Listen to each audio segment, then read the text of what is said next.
공중구비장치 장착, 무장력 향상, 전자주사식 위상 배열 레이저 탑재 등 수출 대상국의 니즈에 맞춰 성능 강화도 이뤄지고 있다.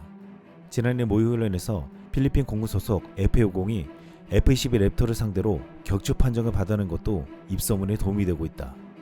F-50은 대량 수출해 국산 항공기 수출 1000대 시대를 달성하겠다는 꿈이 지금 놀라운 대역전극을 통해 현실로 이뤄질 가능성이 커지고 있습니다. 최근 우즈베키스탄이 F-50 경전투기 도입을 검토하는 등 수출 대상국이 계속 확장되고 있습니다. 이와 함께 국산 고등훈련기에 미국 수출 추진에 놀라운 상황이 벌어지고 있고, 이 때문에 일본까지 F-50을 도입하려는 긴급한 움직임까지 포착되고 있습니다. 먼저 일본은 영국, 이탈리아와 함께 개발하는 차세대 전투기를 무기 수출 금지 원칙을 깨고 15개국으로 수출을 허용하는 법안을 발표했습니다. 일본 자민당과 공명당 합의에 따라 일본 정부는 오는 26일 강요회의에서 방위장비 이전 3원칙의 운영 지침을 개정할 예정이라고 보도되었습니다. 일본은 평화헌법과 전술방위 원칙에 따라 무기 수출을 금지해왔지만 자국에서 생산한 패트리엇의 미국 수출에 이어 차세대 전투기도 제3국 수출을 추진하겠다는 것이었습니다.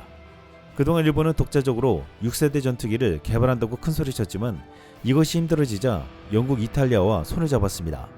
결국 앞으로 일본 항공자위대 F2 전투기, 영국, 이탈리아 유로파이터의 후속 모델이 될 차세대 전투기를 2035년까지 공동 개발하겠다고 했습니다. 그런데 일본이 수출을 허용하는 15개 국가에는 미국, 영국, 프랑스, 독일, 이탈리아, 스웨덴, 호주, 인도, 싱가포르, 필리핀, 인도네시아, 말레이시아 등 15국이 될 것으로 보이는데 여기서 한국은 제외된다고 했습니다. 분쟁을 조장하지 않기 위해 수출 대상국에서 전투가 이뤄지고 있는 나라를 제외할 방침이라고 했는데 한국을 제외하면서 이런 조건을 단뜻했습니다.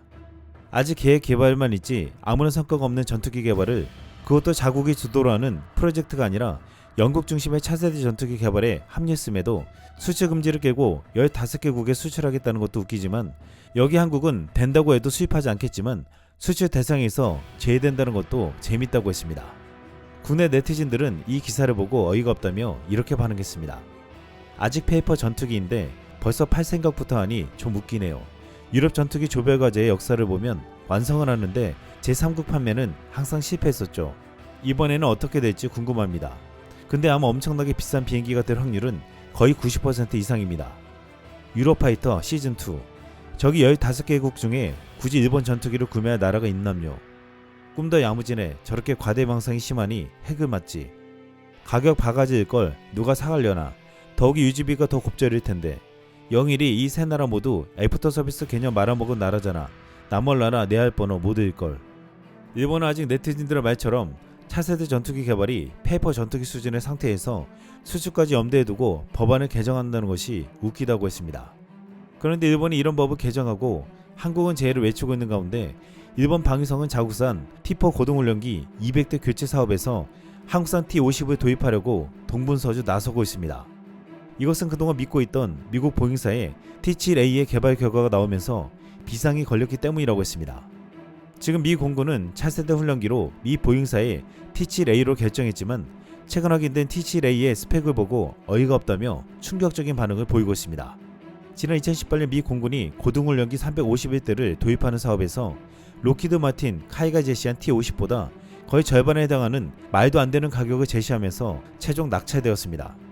주 계약자인 보잉 측은 경쟁사보다 압도적으로 싼 가격에 훈련기를 제공할 수 있는 비결로 4차 산업혁명을 이야기했습니다.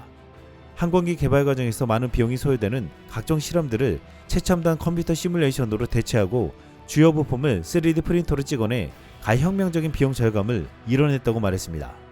보잉은 이러한 첨단 기술로 제작된 T7A 레드호크를 미 공군 훈련기로 납품하고 이를 기반으로 무장형과 경전투기 모델을 개발해 세계 훈련기 시장과 경전투기 시장을 석권할 것이라고 선언했습니다. 그런데 불과 5년 만에 이것이 다 거짓말이라는 것이 들통났습니다.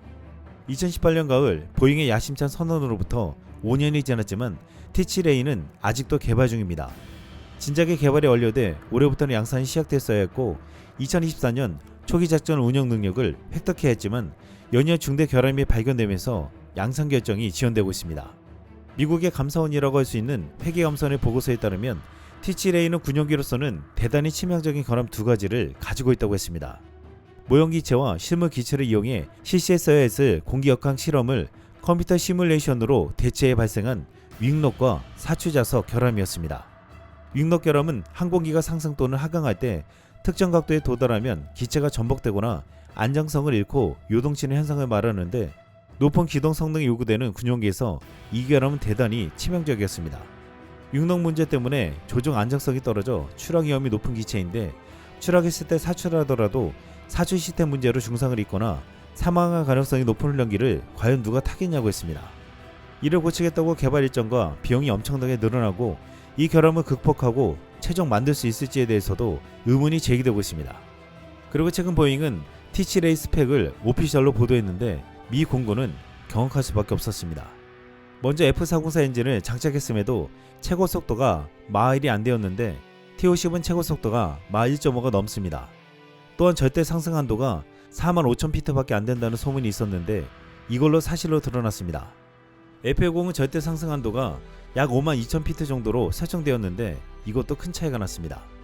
또한 내부 연료량이 4,500lbs로 T50은 내부 연료량이 약 5,500lbs로 훨씬 컸습니다. 중요한 것은 이렇게 F10에 비해 형편없는 스펙을 가졌음에도 치명적인 결함으로 개발이 지연되고, 이것이 제대로 완성될 수 있을지조차 확신할 수 없다는 것입니다. 지난해 데이비드 얼빈 미 공군 참모차장은 T7A 지연 때문에 매년 전투 조종사 양성에 큰 지장이 발생하고 있고, 이로 인해 조종사 부족 문제가 심각하다고 보고했습니다. 얼빈 차장에 따르면 미 공군 조종사들은 비행 가능 훈련기가 부족해 짧게는 18개월에서 길게는 24개월을 기다려야 하고, 전투 조종사 양성 기간이 4년이나 걸린다고 했습니다. 또한 노후 기체 비행에 따른 안전 비용으로 1260만 달러라는 돈도 날리고 있어 보잉이라는 특정 업체를 위해 공군이 더 이상 희생할 수 없다고 했습니다. 이 앞으로 미국 해군과 공군의 고등 전술훈련기 입찰전이 곧 열리는데, 미 공군은 T7A를 버릴 것이 확실하고 해군과 함께 총 600대에 달하는 물량으로 총 100조 원 규모가 될 것이라고 했습니다. 여기서 한국 독수리의 미국 시장 서력전이 시작될 것이라고 했습니다. F10의 경쟁자 보잉은 T7A뿐만 아니라 다양한 에러로 신뢰도는 바닥으로 떨어지고 있습니다. 최근 B757 항공기의 날개가 비행 중 파손된 것을 탑승객이 촬영해서 SNS에 올리는 일이 벌어졌고, 올 초에도 항공사 인도된 지 얼마 되지 않은 B737 맥스 기종의 항공기 비상문이 떨어져 나갔습니다. 이 때문에 미 연방항공청이 관련 기종 전체에 대한 검사를 요구하기도 했습니다. 그런데 T7A가 심각한 결함과 낮은 스펙의 실체가 공개되자 미국뿐만 아니라 일본도 분주해졌습니다. 미 항공자위대는 노후화된 자국산 T4 고등훈련기 200대를 대체하는 시점에 와 있는데, 미 공군이 도입한 보잉사에 T7A를 검토하고 있었기 때문입니다.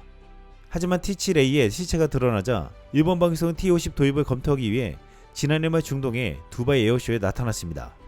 또한 싱가포르 에어쇼 2024에서는 일본 방위성의 차관급 간부들이 나타나서 유심히 보고 갔다고 했습니다.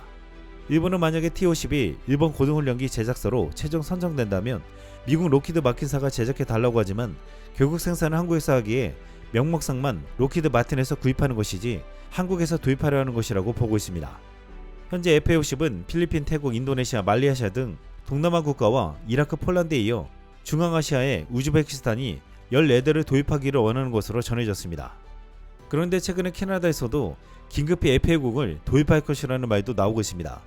캐나다 왕립공군은 최근 새로운 전투기 조종사를 가르칠 훈련용 제트기가 없다는 사실을 확인했다고 했습니다. 지난 3월 8일 CT-155 훈련기를 퇴역시키자 국내에서 새로운 전투기 조종사를 인용할 수 있는 능력이 상실되었다는 것입니다. 당장 대량의 훈련기가 필요한데, 당초 보잉에 T7A를 보고 있었지만 이제 캐나다도 F-50 도입을 할 가능성이 높다고 전망되고 있습니다. 한국은 미 공해군 훈련기 도입 프로그램에 성과를 낸다면 수많은 나라들에게서 F-50에 대해서 러브콜이 쇄도할 것이라고 했는데, 그렇게 되면 국산항공기 1000대 달성이 꿈이 아닌 현실이 될 것이라고 했습니다. 많은 나라들이 한국에게 훈련기를 부탁하는 이유는 가격과 스펙도 뛰어나지만 놀라운 생산 정밀도와 엄청난 생산력이라고 말하고 있습니다. 최근 카이는 한국형 차세대 전투기 KF-21을 위해 드릴링 자동화 시스템 구축에 로봇 플랫폼 전문기업 레인보우 로보틱스의 협동 로봇을 사용하기로 계약했습니다.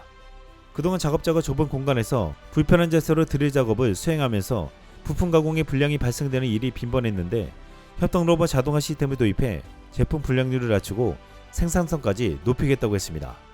이렇게 한국은 더욱더 정밀화된 로봇을 통해 전투기 수출 강국의 꿈을 꾸고 있습니다. 이상 쓸망이었습니다.